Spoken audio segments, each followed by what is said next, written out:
Ikusmena. Argia ikusteko behar dugu.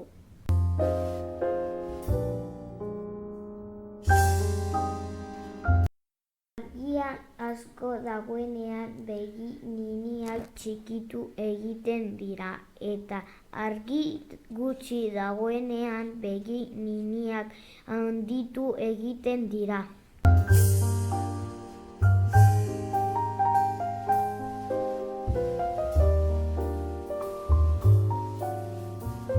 Argia begi ninitik sartzen da. Argia kristalinora joaten da eta kristalinoak enfokatzen du eta ondo ikusten laguntzen du. Argia nerbio optikotik burmuinera joaten da. Argia burmuinean informazioa bihurtzen da eta burmuinak imaginak ordenatzen ditu.